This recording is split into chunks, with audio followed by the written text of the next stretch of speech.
Bora ver se a gente sai do canto. Fala, eu sou o Lucas. Fala, eu sou o Felipe. E hoje a gente tá aqui pra mais um vídeo do canal Quica na Bola. E dessa vez, neste vídeo, vamos discutir o futuro do futebol brasileiro, né? Vamos analisar as principais tendências do futebol mundial e como elas podem afetar o nosso futebol daqui do nosso país. Então aparece vinheta.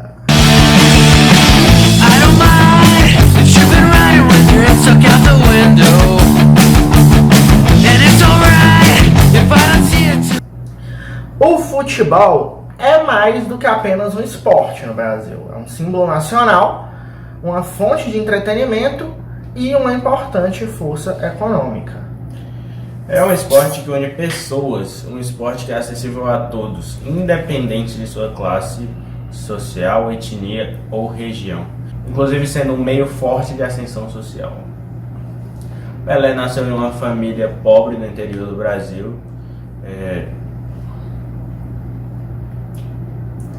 Ele começou a jogar o futebol aos 10 anos de idade e se tornou o maior jogador do esporte, né, da história de todos os tempos. Seu sucesso no futebol permitiu que sua vida ficasse muito mais confortável e proporcionasse oportunidades para sua família. O futebol é uma fonte importante de entretenimento para os brasileiros. É um esporte que é seguido por milhões de pessoas no Brasil e no mundo todo. Ele também é um importante motor econômico para o país, né? O futebol gera empregos, renda e impostos para o país. A Copa do Mundo de 2014 foi um evento de sucesso que atraiu milhões de visitantes de todo o mundo, né? O evento ajudou a promover o Brasil como um país do futebol e de cultura. O futebol brasileiro é conhecido e admirado em todo o mundo. É uma importante ferramenta de diplomacia para o Brasil. O sucesso de jogadores brasileiros como Pelé, Ronaldo e Neymar ajudou a popularizar o futebol brasileiro no mundo. E o futebol está sempre evoluindo, né? As tendências globais estão moldando o futuro desse esporte. Pois é, e nesta parte do vídeo a gente vai discutir as principais tendências aí do futebol mundial, algumas, né? Obviamente, não vamos entrar em nenhum ramo, assim. São algumas tendências muito importantes aí do futebol mundial, sem falar nem de campo e bola, assim, de tática, essas coisas. É mais de por que em alguns lugares o futebol tá tão bem organizadinho assim. Uma tendência importante é a globalização, né, no futebol. O futebol está se tornando cada vez um esporte mais global, com clubes de jogadores por todo o mundo, né, grandes jogadores competindo entre si. Um exemplo disso é o novo Mundial de Clubes da FIFA, que vai acontecer em 2025. Além disso, os países estão cada vez mais abertos para jogadores estrangeiros, né? O próprio Brasil, esse ano, aumentou o limite de gringos relacionados para uma partida de 5 para 7, o que faz com que mercados mais fortes levem a maioria dos nossos principais jogadores, né? Os principais jogadores aqui do futebol brasileiro, e cada vez mais cedo. E sem falar de treinadores, né, aqui no Brasil. Mas o Brasil também poderia fazer isso, porém não há uma grande visão nesse sentido. E os clubes se limitam a jogadores da Argentina e a alguns outros poucos casos em outros países da América do Sul. Jogadores como Salah, Luiz Dias, Samuel Eto'o poderiam muito bem ter passado aqui pelo futebol brasileiro antes de ir para a Europa, né? Mas os clubes acabam não aumentando sua visão de mercado para outros continentes. Eles poderiam ter ajudado esses clubes aqui no Brasil a ganhar conquistas, né, desportivamente, também muito dinheiro financeiro. A profissionalização do futebol também é uma tendência importante. O futebol está se tornando cada vez mais profissional, com clubes e ligas investindo mais em infraestrutura e treinamento, mas com dirigentes tão amadores e incompetentes, acabamos ficando para trás. Enquanto nós vemos grandes trabalhos longevos dando super certo no futebol europeu, como Mikel Arteta, Pep Guardiola e Jürgen Klopp na Inglaterra, o Santos já vai para o seu 4º treinador no ano, e a importância disso fica tão escancarada quando você vê os clubes no Brasil que tem esses treinadores há muito tempo, como o Abel Ferreira no Palmeiras e o Fortaleza com o Vojvoda, que tem resultados grandiosos. E o uso da tecnologia no futebol está crescendo, o que ajuda a aumentar a competitividade, que sempre foi um grande diferencial positivo do futebol brasileiro.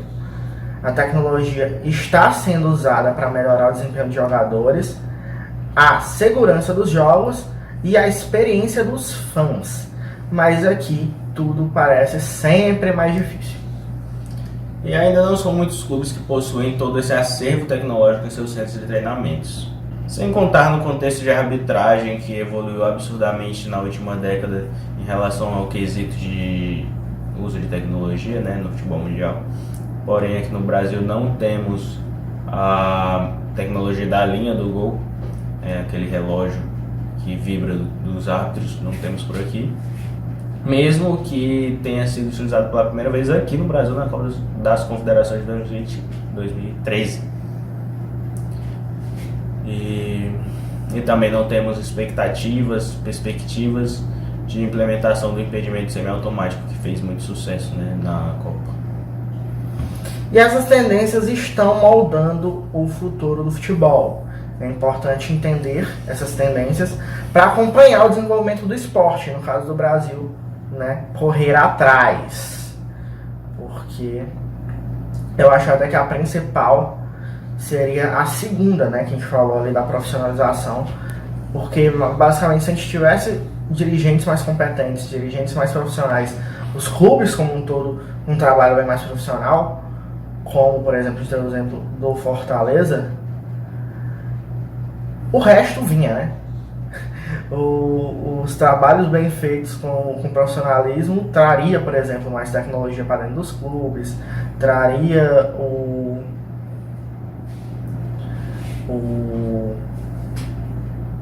um pouco mais essa visão de mercado, né, de trazer jogadores de lugares mais diferentes, de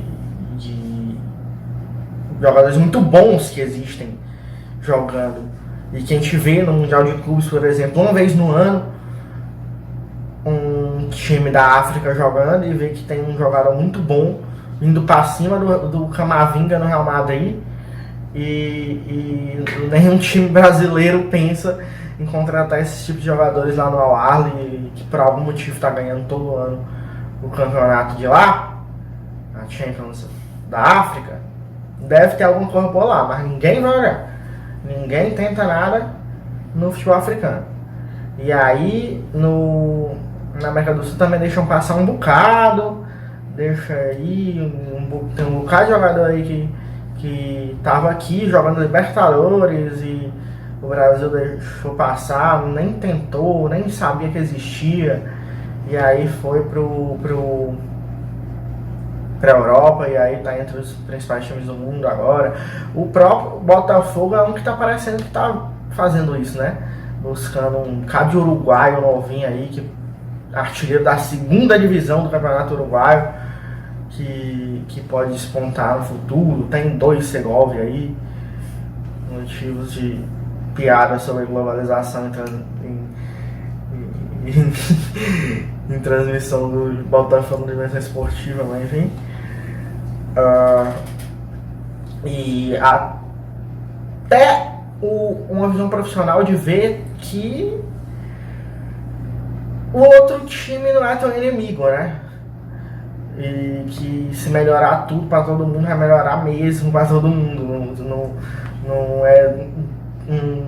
Não vai ter perda. Pode até ter uma coisa ou outra que você vai perder, mas no geral vai melhorar para todo mundo. E é algo que definitivamente falta no Brasil. E, por exemplo, o sucesso dos esportes americanos é muito por isso. Assim, os 30 donos de franquias de NBA não se veem como inimigos, eles são sócios. É literalmente isso, eles são os donos da liga. 30 donos de time são 30 donos da liga que estão ali como sócios.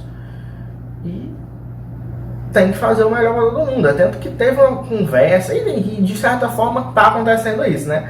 Não é como se falou que os times todos vão pagar o salário do Messi e ele vai escolher onde ele vai jogar na MLS. Teve um papo desse aí no meio da temporada ainda, ele ainda estava passeando pela Arábia Saudita enquanto tinha treino.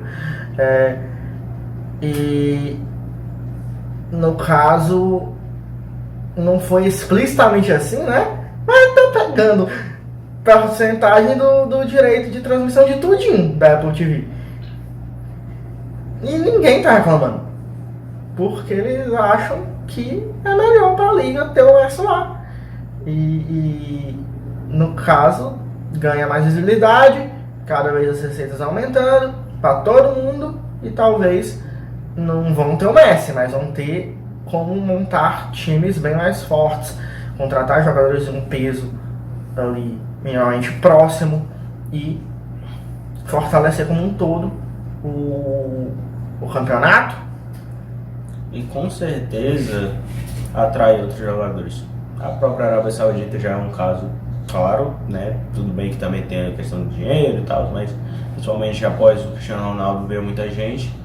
E eu acho que isso também tem isso, né? A partir de que tem jogadores, principalmente com prestígio do Messi, que eu acho que no futebol mundial ninguém tem esse prestígio hoje, atualmente, e ele tá na MLS, então muitos vão querer. Recentemente até o Griezmann falou,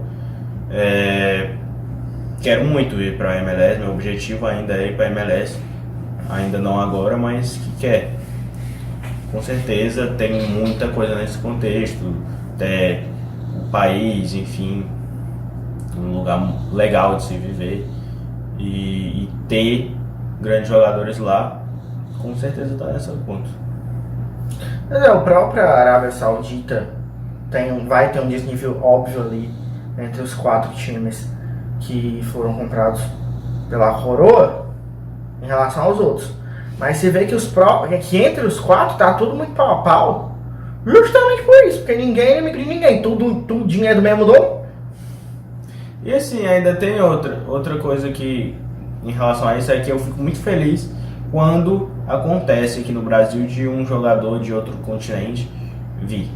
É muito raro, mas quando veio o Juan Fran, quando veio, agora tem o Hugo Malo lá no Inter, por mais que também não sejam grandes jogadores de super prestígio, a maioria, eu acho que se ficarem vindo vai dar mais esperança de que isso aconteça mais.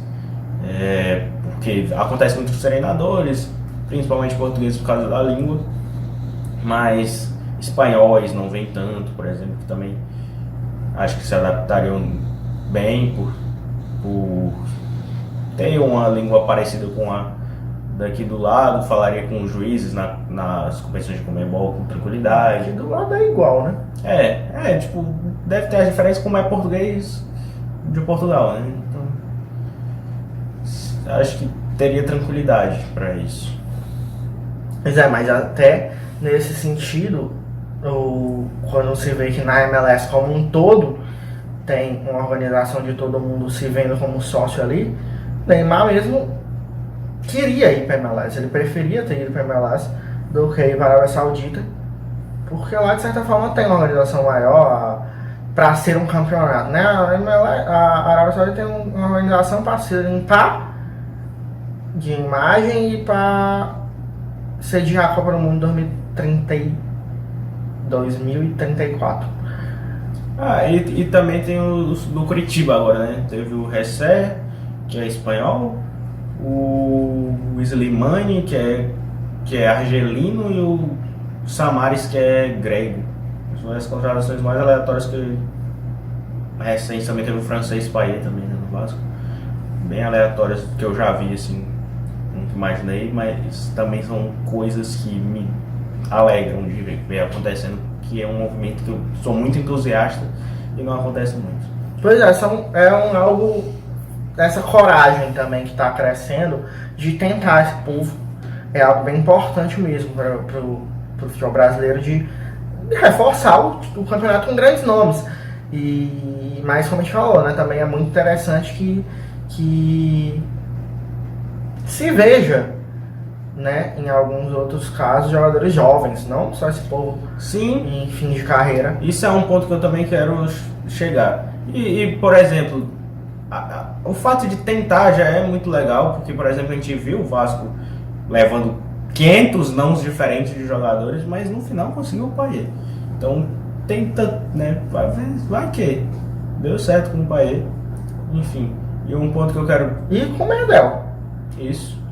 Eu quero tocar nesse assunto dos jogadores jovens, porque o Vitor Pereira andou falando muito besteira por aí, mas uma que eu até concordei com ele, por incrível que pareça, falou algo de bom, foi que aqui no Brasil se investe pouco na base em relação a tipo, tudo bem, tem muito jogador da base que é revelado, mas são vendidos rápidos, e aí com esse dinheiro contratam os caras de 30 e poucos anos, veteranos, medalhões, que muitas vezes não aguentam a frequência do Campeonato Brasileiro, que é jogo de 3 em 3 dias. Eu acho que, óbvio, muitos jogadores de mais de 30 anos, veteranos, medalhões, fazem diferença por aqui. Mas eu acho que realmente é um problema para a Liga Brasileira ter se tornado essa liga vendedora, né? São times que, quando tem um jogador realmente de qualidade, extra classe, já é para se desenvolver, já é se desenvolver lá, né? Nem quando tá pronto que vai. Até porque dificilmente fica realmente pronto para uma Champions aqui. Não, eu acho até que isso, em determinada escala, nem seria um grandíssimo problema, não. Mas do jeito que tá, em que realmente é uma bagunça, o Santos vendeu trilhões de jogadores craques aí, por exemplo, todo mundo falando, né, de 5-1 em cima da Bolívia, 2 do Neymar, 2 do Rodrigo, e o time não tem um pingo de dinheiro e vai ser rebaixado. Então, a conta não bate, né? Tem que fazer as coisas direito, pelo menos. Não é ser vendedor, vende pra ficar sem dinheiro? Você acha isso? Então, é porque eu falo realmente em projeções até quase que inalcançáveis do Brasil ser uma liga forte mundialmente, assim, realmente. Porque imagina se segurasse alguns que fossem, tipo, ter aí sei lá, não digo nem os caras da seleção, mas um Felipe Anderson tivesse ficado, uns caras desse nível, assim, tivesse conseguido segurar. Mas é inviável, realmente hoje não dá pra nem se iludir com algo assim, porque a maioria já sai antes dos 20 anos. Não, mas eu acho até que é mais porque o próprio Felipe Anderson, por exemplo, vai achar que ele tem mais chance de chegar ele não tá na Lazio porque ele quer a Lazio, provavelmente. Ele foi pra Lazio porque ele achava que da Lazio ele podia ir parar no Barcelona, podia ir parar não sei onde, e que aqui era mais difícil. E até porque, como tu mesmo disse, lá ele vai, mesmo que seja com menos frequência, e um time que ele vai jogar Champions, ele vai aprender a jogar Champions, e aí o time vai saber, ele já sabe jogar Champions. E vai estar mais pronto para quando chegar no Real Madrid, o que não aconteceu no Felipe Anderson. Ele foi pro West Ham, deu certo. Mas, enfim, em alguns casos pode dar certo. E, em geral, o caminho natural das coisas. O Andrei Santos até chegou a voltar, por exemplo, emprestar, mas voltou para lá para se emprestar de novo para jogar lá. Agora você vai treinar aqui, meu filho. Você desenvolve aqui, porque é aqui que a gente vai saber que se presta. Jogar lá, tu jogou Série B, 10 rodadas da Série A, aí, enfim, agora mostre na Premier League. E, de certa maneira, ele tinha que voltar, porque senão ele nem podia jogar a Premier League, né? Mas, é isso, eles estando lá, é um pro Chelsea. No caso, ele já tem até o vínculo, né? Mas em outros casos, podia ser o Murilo, que foi já direto pro Nottingham. Pode ser que o Chelsea diga, tá, vem agora tu também. Só que aí vai ser jamais muito caro, né, por exemplo. Aí com o André eles foram mais espertos, dá pra se dizer. Talvez também porque possa ser considerado mais seguro o André ser uma promessa maior, não sei. mas vai de caso para caso. O Chelsea também contratou o David Washington. E Ângelo? E quem? Ângelo. Ah, sim, o Ângelo, que também já foi emprestado pro Strasbourg. Então, eu acho que no final das contas tudo volta para profissionalizar, ter gente que saiba o que faz da vida e queira fazer as coisas direito na cabeça dos times. E da CBF também, obviamente, mas se, principalmente depois de 2024, fosse formarem pelo menos essas duas ligas, né? Se não for para ser uma junta com todo mundo, pelo menos ter essas duas juntas dentro delas, já é alguma coisa. E se livrar um pouco mais da CBF também, que, enfim, é uma preocupação a menos. Então, tem que começar por aí. Se quer ter liga, tem que saber. Tamo junto. Se não, não vai funcionar do jeito que tá ali. Vai ser uma confusão, vai ser a pior do que com a CBF. Porque a CBF pelo menos tá lá pra conter. Por mais que tenha, tudo desorganizado também. Mas se tem alguém querendo passar por cima, a CBF pode tentar algo de alguma forma. Nem sempre faz também, nem sempre faz direito também. Mas pode tentar. Não, bora equilibrar essa coisa aqui, tu tá fazendo coisa errada. Se for dentro de um grupo, entre eles ali, sem ter nem alguém pra, né, comandar, que esteja acima dos outros e tem alguém tentando passar por cima dos outros, aí vai ficar até mais fácil. Então tem que todo mundo estar junto dentro desses grupos pra funcionar. E a gente até acabou não falando tanto até aqui sobre as SAFs, né? A SAF é um movimento também que está crescendo aqui no futebol brasileiro. É óbvio que não é só por ser SAF que vai dar certo, mas, por exemplo, para o Botafogo, por exemplo. Recentemente, até vou mencionar esse caso, tipo, eu estava lá no Pod Rei, que é um podcast que eu participo e no momento está em stand-by, enfim. Eu estava falando sobre o Ceará, sobre o Wagner Mancini, sobre o que eu pensava em relação a ele, né? Eu estava falando, se o Ceará não sobe, com certeza, principalmente se o trabalho se mantiver bom, eu ficaria com ele pro ano que vem. Agora, se sobe, eu pensaria melhor. Com uma cabeça já... Até dando de exemplo o Botafogo, né, que quando subiu com o Wenderson, já trocou. Só que a SAF eu até fui, né, cortado e convencido na mesma hora, porque a SAF deu a condição do Botafogo subir e já poder contratar um treinador de Champions League, né, o Ceará não tem essa condição. Então, é algo que agrega muito quando se é bem feito, principalmente, lógico. E aí esse movimento pode ser perigoso às vezes, pode vir uma SAF problemática, mas no Brasil até acho que estão se desenvolvendo legal, no geral. O Bragantino evolui, o Bahia agora está mais ou menos, aí o Botafogo também dentro do seu processo agora está voando, então... É muito um processo realmente, porque, por exemplo, o Vasco está passando problemas também com a SAF, mas se permanece, será que no ano que vem já não vai para um outro nível, né? Agora se cai é um buraco muito fundo. Seria muito pior, sim. Se cai sem a SAF, ia cair para C. Então. Só que assim, quando chega a SAF, eu acredito que o torcedor fica já na ilusão de voltar, o Vasco voltou, aí vamos ter fé, esperança. E aí para chegar mais próximo realmente desse sonho, não caindo, óbvio, também é quase que falar que a água faz bem, sei lá, algo muito lógico, óbvio. Mas qual era o ponto que eu já... é justamente o paralelo com o Botafogo. O Botafogo não caiu ano passado e agora tá voando. Não sei se já seria igual esse nível, mas com certeza deixaria muito mais próximo.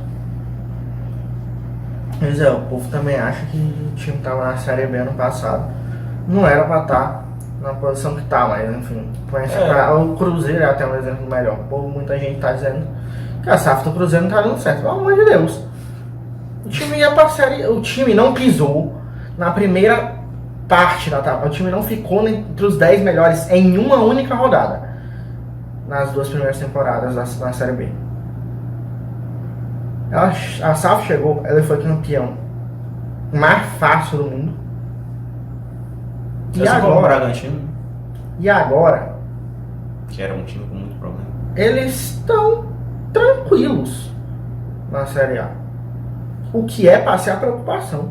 Não tem que preocupar com mais nada que não seja não ir jogar a Série B de novo.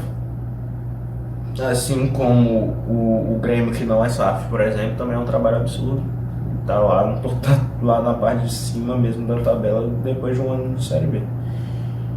Exatamente. E é que tá, só que o Grêmio não caiu falido. Também tem isso. O Vasco, o Botafogo e o Cruzeiro caíram falidos. E eram falidos, eu tô falando aqui figurativamente, né? Só que se não vem a SAF, não ia ser figurativamente mais. Uma hora, e não ia demorar. Ia deixar de ser figurativamente. Ou ia jogar a Série C, ia jogar a Série D, ia se acabar. Esses times iam se acabar. Não ia ter outro jeito. A SAF que vier pode vir fazer trabalho bom, pode vir fazer trabalho ruim, pode fazer tudo no mundo. Mas o Vasco tá vivo, o Cruzeiro tá vivo, o Botafogo tá vivo. Sobreviveu, não tá achando trabalho bom, depois nós se vira. Depois a gente vê no que faz, se vende de novo, não sei o que. O principal naquele momento para esses times era não morrer. E eles estão vivos. E na Série A, o Cruzeiro tranquilo, o Botafogo para ser campeão e o Vasco numa arrancada aí que pode sobreviver também. Então, eu acho que nesses casos aí não tinha outra coisa não. Mas o fato é, um trabalho bem feito não precisa de SAF ou de não SAF. Porém, para expulsar do Vasco quem estava lascando o Vasco, para expulsar do Cruzeiro quem estava lascando o Cruzeiro, para expulsar do Botafogo quem estava lascando o Botafogo há décadas, e para ajudar com toda a parte financeira mesmo, assim, botando dinheiro dentro dos times que estavam lotados de dívida, não tinha outro caminho. E agora existem casos e casos. O próprio Ceará é uma análise muito mais complexa para saber se deve virar ou não deve. Times como o Atlético Paranaense. Porque o Ceará vive o melhor momento financeiro, talvez. Ou melhor, vivia ano passado, como caiu algumas coisas diminuíram, eu acho. Mas fez a segunda maior contratação da história do time de novo. Assim, fez uma maior ano passado, esse ano, enfim, caiu para a segunda maior do time. Mas ainda assim,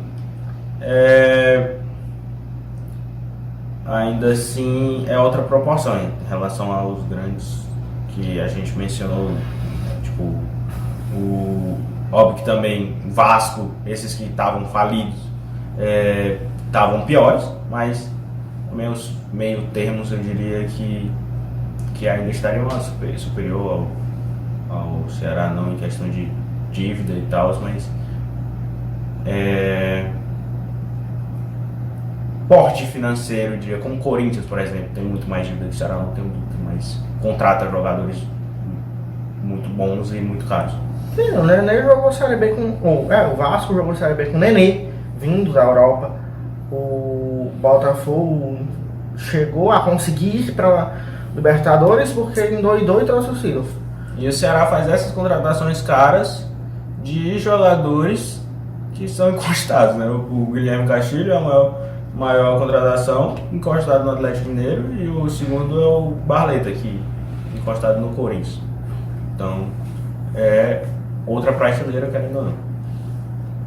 Pois é. Então, acho que no geral é isso, mais uma vez.